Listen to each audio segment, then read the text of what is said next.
The music stopped the moment the glass hit the floor. Red wine ran down the front of a gray, slightly worn blazer, soaking into the collar of a plain white shirt. It happened at the edge of the ballroom in the Delmont Harbor Hotel, Seattle, where nearly 200 guests in tailored suits and evening gowns had gathered under gold chandeliers. No one gasped out of concern. They gasped because they wanted to see what he'd do.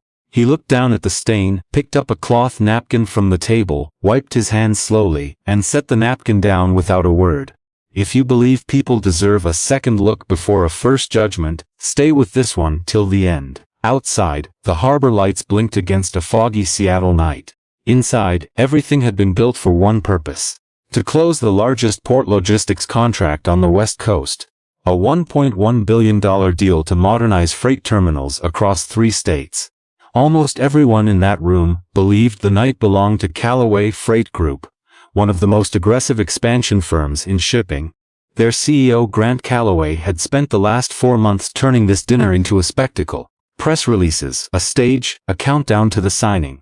Very few people in that room had ever heard the name Adrian Cole. That was exactly how Adrian liked it. At 41, Adrian avoided panels, avoided headlines, avoided the photo op circuit entirely. He'd taken over Cole Maritime Holdings from his mother 8 years earlier, and quietly built it into the backbone supplier that nearly every major port project on the coast depended on. Cranes, container systems, terminal engineering. His company never ran ads. It simply delivered, on time, every time. Without Cole Maritime, half the region's shipping infrastructure would grind to a halt within a year. Almost nobody outside the industry knew that. Adrian preferred it that way. That evening he hadn't arrived in a car service or with an entourage. He'd driven himself from Tacoma after spending the afternoon walking the floor of one of his oldest fabrication yards, still in the boots he wore on site. His office manager liked to joke that he owned exactly one suit and wore it only for funerals and closings. Before he left the yard that day, he'd made a promise to a longtime crew supervisor. Whatever happens tonight, nobody in this yard loses their job over it. It wasn't a slogan, it was a promise he intended to keep. Across the ballroom, Vivian Cho straightened the place cards at the head table, watching the doors for latecomers. She wasn't cruel, she was worn down. At 44, Vivian had spent 19 years climbing inside Callaway Freight, missed holidays, a cancelled wedding date, promotions that always cost her something at home. Tonight was supposed to be the payoff. If the deal closed, Grant had all but promised her the Chief Operating Officer title. She needed that title. Her father's long-term care bills had eaten through most of her savings over the past 2 years. Failure wasn't a word she allowed herself to consider. So when she spotted an unfamiliar man in a damp blazer sitting at the reserved executive table, her patience, already thin, snapped. She approached him directly. "I'm sorry, this table is reserved for principals only." Adrian nodded. "I know. I don't think you understand me," she said, holding out her hand. "Can I see your seating pass?" He handed over a folded card. She barely looked at it. "This printing's different from the others. I think there's been an error." "There hasn't," he said calmly. "I'll have someone find you another seat. I'd rather stay here." Heads nearby began to turn. The last thing Vivian needed was a scene in front of the bank's representatives. That's when Grant Callaway walked over. "Problem here?" Vivian answered before Adrian could. "This gentleman seems to have wandered into the executive section." Grant glanced, not at the seating card but at Adrian's damp jacket, his scuffed leather bag on the floor, the plain steel watch on his wrist. He smiled, but not warmly. "We get a walk-in every year trying their luck at these things." A few nearby executives laughed. Adrian stayed even. "I was invited." "Sure you were," someone muttered, just loud enough to be heard. More laughter followed. Adrian could have ended it in a sentence. He chose not to. Rather than quietly resolving it, Grant decided to make a small show of it. "Let him stay while we verify," he announced, sounding generous. It wasn't. For the next 20 minutes, comments kept circling the table. A server, briefed that the seat might not be valid, skipped serving Adrian's plate entirely. Only one person at the table noticed. Her name was Dr. Naomi Reyes, a retired structural engineer who sat on the board of a regional trade school foundation. Quietly, she slid her own bread plate toward him. "I don't think that was intentional," she said, though. They both knew it was. "Thank you," Adrian said. "It happens more than people think," she replied. It was a small gesture. Adrian didn't forget it. Grant took the stage to talk about vision, partnership and trust. the usual language of a closing dinner. Adrian listened without expression, occasionally writing short notes in a small notebook. Not angry notes, names, numbers, specific promises Grant was making publicly that Adrian happened to know weren't true. Dinner arrived, wine was poured, and photographers began circling in preparation for the signing ceremony everyone assumed was minutes away. Then Grant raised his glass for a final toast, to partnerships built on trust, and as the applause settled, Diane Foster, one of Grant's most senior investors, walking back from the stage in a sweep of gold satin, brushed past Adrian's chair a little too sharply. Her arm caught the wine glass. It emptied across Adrian's chest. Diane laughed first, almost theatrically, one hand pressed to her chest as if scandalized by her own clumsiness. Then Grant laughed. Someone clapped sarcastically. Vivian didn't laugh. She looked away instead. She recognized humiliation when she saw it, even when she'd helped set the stage for it. Adrian stood slowly, wine dripping from his sleeve. A photographer half raised his camera, then lowered it, unsure if this was a moment worth capturing or one to pretend never happened. Adrian folded his napkin and set it beside his plate. "I think we're done here," he said. Grant smirked, agreed. Adrian nodded once, picked up his bag and walked toward the exit. No raised voice, no confrontation, no dramatic exit line. Conversation resumed behind him almost instantly, as if nothing had happened. Only Dr. Reyes watched him go with a troubled look on her face. Something told her this evening wasn't finished. In the lobby, the fog outside had started to lift. A doorman offered an umbrella. Adrian waved it off politely. His phone buzzed. His operations director, Renee. "Everything set?" she asked.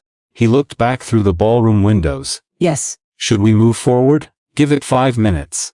Inside, nobody at that party understood that Cole Maritime wasn't a secondary vendor on this deal. It was financing nearly 45% of the terminal equipment, underwriting the delivery guarantees, and holding the performance bond every lender involved required before releasing funds. Without Cole Maritime, there was no $1.1 billion project. There was only a very expensive dinner. Back on stage, Grant straightened his tie for the cameras. "Our final signing partner should be joining us shortly," he announced. An assistant leaned in. "Sir, Cole Maritime still hasn't checked in. They're late," Grant said, forcing a smile. 10 minutes passed, then 20. The band quietly stopped playing. Dessert service was delayed a second time. Vivian walked over holding her phone. "We've tried every contact number." "Straight to voicemail." "Traffic," Grant said, though the fog outside had already cleared. Across the street, Adrian sat in his car with Renee, a folder open on his lap. "They've shown us exactly how they treat people they think can't help them," he said. "I figured, from your text," she replied. Inside the folder were 2 proposals, one from Callaway Freight, and one from a smaller competitor, Ferris Port Partners, who had finished a close second in negotiations. Ferris wasn't flashy. Their founder still answered his own emails and had told Adrian, in their one meeting, "If we build this together, I want it to be something we're still proud of in 20 years. Adrian signed the Ferris contract. Back inside, the bank's lead representative approached Grant. "We're now 30 minutes behind. The funding committee is starting to ask questions." "We'll have answers shortly," Grant said, his confidence starting to crack. An assistant hurried over with a tablet. "Sir," the man from the executive table. His pass wasn't fake. "Then whose was it?" The assistant turned the screen around. At the top, Cole Maritime Holdings. Below it, Adrian Cole, founder and CEO. The room went quiet. Vivian felt her stomach drop. "No, yes," the assistant said.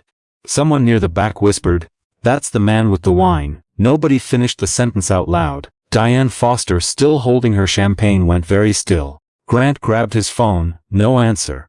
He tried again, still nothing. Vivian closed her eyes. 19 years in this industry had taught her one lesson she'd somehow forgotten tonight.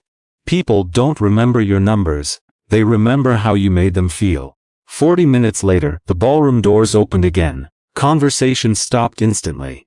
Adrian walked back in wearing a clean jacket, no trace of the stain, no visible anger, only quiet professionalism. Behind him came 4 members of his executive team.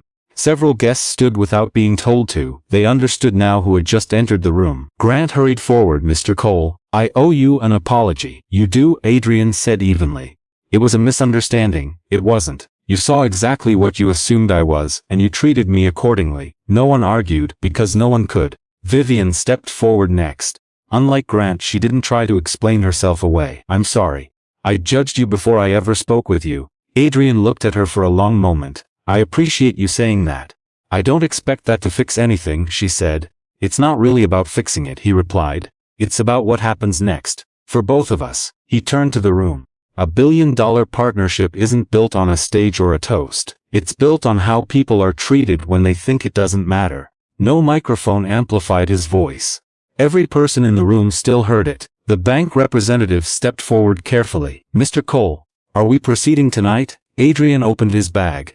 Everyone assumed he was retrieving the Callaway contract. Instead, he pulled out a different folder. My company made a different decision this afternoon. This afternoon, Cole Maritime signed with Ferris Port Partners. Financing, equipment guarantees, and the performance bond have already been transferred. The room went still. Someone in the back murmured, "It's gone." Adrian nodded. "This isn't payback, it's just business." Grant looked genuinely shaken. "You've cost us everything." "No," Adrian said quietly. "You cost yourselves that, long before I walked in tonight." Those words sat heavier than anything said from the stage all evening. As guests began quietly gathering coats and bags, Adrian walked toward Dr. Reyes before leaving. "Thank you," he said. She looked surprised. "For what? A bread plate?" It wasn't about the bread. He handed her a small envelope. Inside was a handwritten note. "Cole Maritime is donating $1.5 million to your trade school scholarship fund, in honor of my mother." At the bottom one line, "Kindness is worth investing in too." She folded the note carefully. "This will change a lot of lives." "I hope so." Before leaving, he stopped by Vivian one last time. "I meant what I said." She nodded, eyes down. "I know I made a mistake. What matters now is what you do with it," he said and walked out. 6 months later, Vivian left Callaway Freight and took a leadership role at a nonprofit training young women for careers in port and logistics operations. She often told new hires that leadership isn't measured by how you treat people who can help your career. It's measured by how you treat the ones you assume can't. She never mentioned Adrian's name. She didn't need to. The lesson had already done its work. Ferris Port Partners completed the terminal project 18 months later, ahead of schedule. Every worker at Adrian's old Tacoma fabrication yard kept the job he'd promised to protect. A promise that mattered far more to him than any signing photo ever could.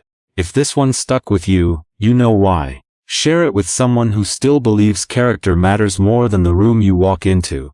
Sometimes the biggest deals aren't lost to bad luck or sharper competitors. They're lost in small, ordinary moments, when we decide who someone is before we've bothered to find out. Respect costs nothing, its absence can cost everything.